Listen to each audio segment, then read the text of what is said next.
Aujourd'hui, nous allons explorer ensemble les origines mystérieuses de l'une des plus grandes civilisations, les Mayas. Les Mayas vivaient dans les forêts tropicales de la Mésoamérique et ont construit de grandes villes en pierre. Pendant plus d'un siècle, les archéologues situaient l'apogée des Mayas au premier millénaire après Jésus-Christ. Mais des découvertes révolutionnaires viennent mettre en doute ces croyances. Quand les Mayas ont-ils atteint leur apogée?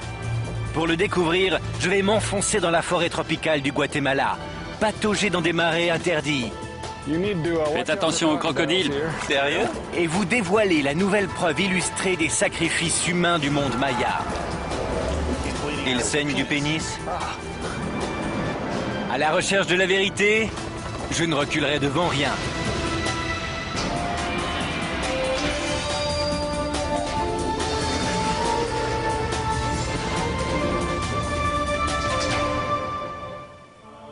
La civilisation maya est imprégnée de mystères. Nous savons que les Mayas ont construit des villes en pierre majestueuses au Mexique et en Amérique centrale au cours du premier millénaire après Jésus-Christ. Les grands rois mayas ont commandé ces monuments, des temples et des pyramides ornés des symboles de leur pouvoir.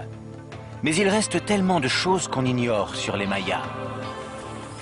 Voici les ruines de Palenque, une ville construite par Pacal le Grand au 7e siècle après Jésus-Christ.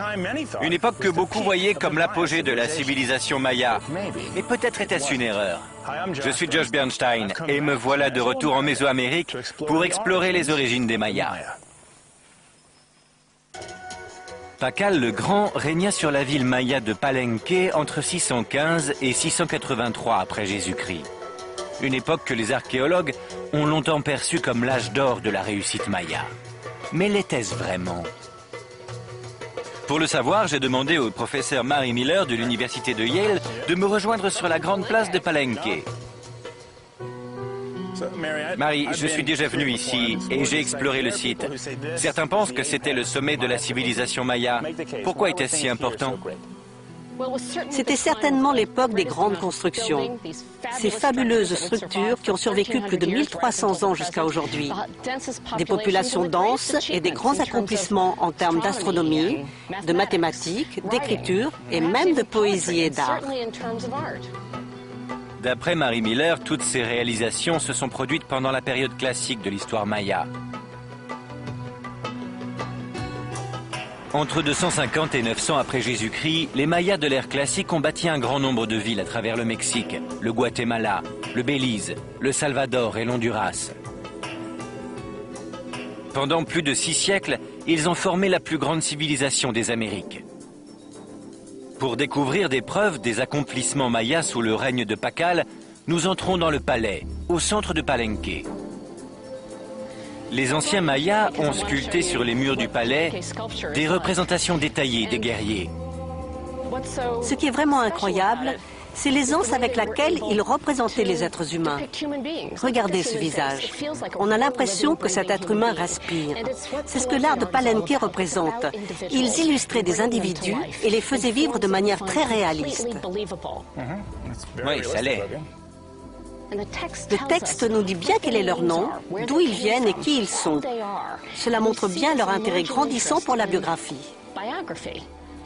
En clair, les Mayas inscrivaient leur histoire dans leur art. Et ils le faisaient en utilisant un système d'écriture qui représentait le discours. Ce système leur permettait de donner de la voix, de la vie aux personnages.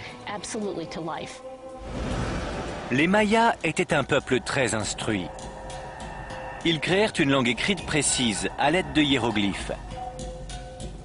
En se basant sur des calculs astronomiques, ils développèrent un calendrier avec un cycle de 52 ans.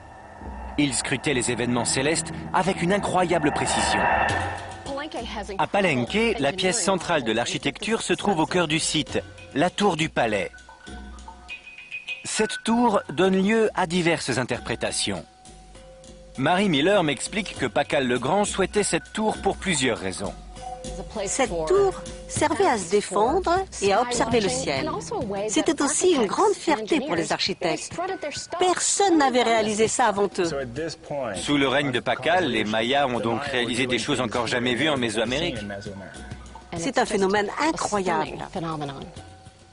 De récentes découvertes au Guatemala viennent révolutionner la vision des archéologues. Ces nouveaux sites mettent le doute quant au véritable âge d'or de la culture maya. Ce qu'on vient de découvrir, c'est que les Mayas ont commencé à construire des villes 500 ans avant Jésus-Christ. Peut-être même encore avant. C'étaient des villes de cette ampleur, voire plus grandes. Un site comme Palenque n'est que la partie émergée de l'iceberg. On commence tout juste à explorer tout le reste. Avant que les Mayas de l'ère classique ne laissent leur empreinte sur leur territoire, il y a eu une période antérieure qui s'arrêta en 250 après Jésus-Christ et commença 2000 ans avant Jésus-Christ. Les archéologues parlent de la période préclassique, marquée par des sociétés tribales simples. Aujourd'hui, des villes entières datant d'avant Jésus-Christ commencent à émerger de la canopée.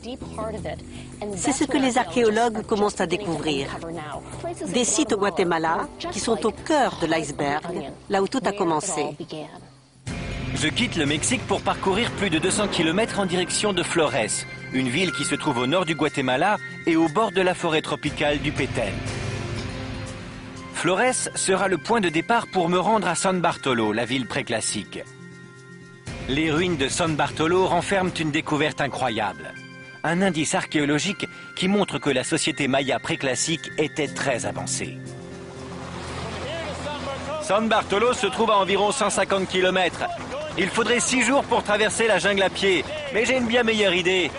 Regardez.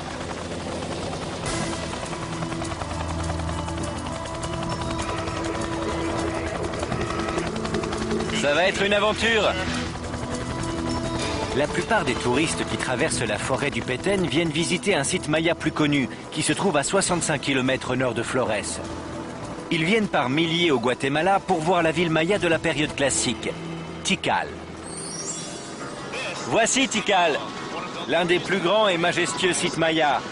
Pendant la période classique, Tikal était la capitale de l'Empire maya. C'est à mi-chemin entre Flores et San Bartolo. Pendant des siècles, la forêt du Petén a dissimulé de nombreux sites mayas. Cette jungle humide est impénétrable, mais les archéologues continuent à la fouiller pour découvrir les origines du monde maya.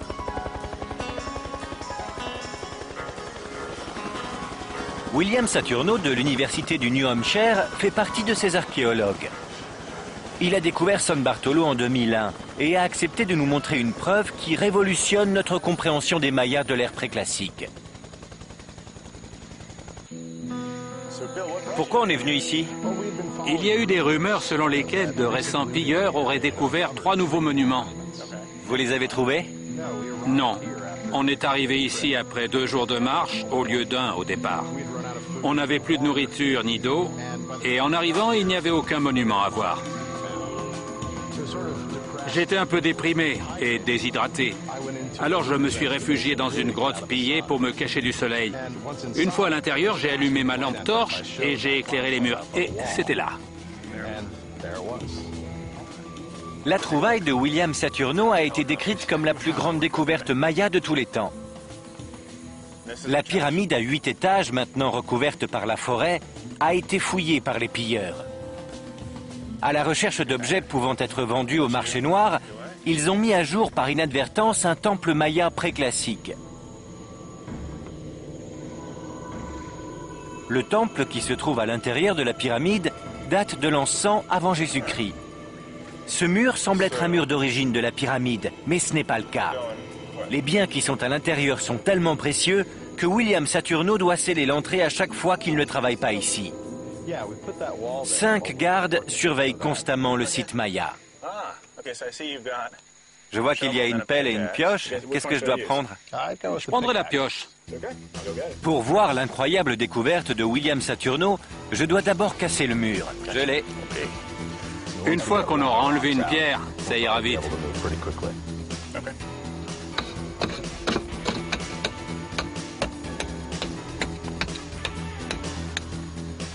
C'est solide, hein? Le mur fait 30 cm d'épaisseur et il est renforcé par du mortier. Le mortier, c'est facile, mais la pierre... Pour entrer, je dois transpercer le mortier. Ah, voilà. Je peux avoir la baramine maintenant? Je vais la chercher. Et utiliser une baramine pour pousser la pierre. C'était pas la peine de sceller l'entrée. Fallait la laisser ouverte pour moi. Et voilà. Ça y est, j'ai réussi. Dans quelques minutes, je vais voir cet ancien temple maya de mes propres yeux. William Saturno va m'emmener à l'intérieur de la pyramide de San Bartolo. Je dois avoir peur de quelque chose? Oui, des araignées. Des araignées? Pour admirer la plus grande découverte maya de tous les temps.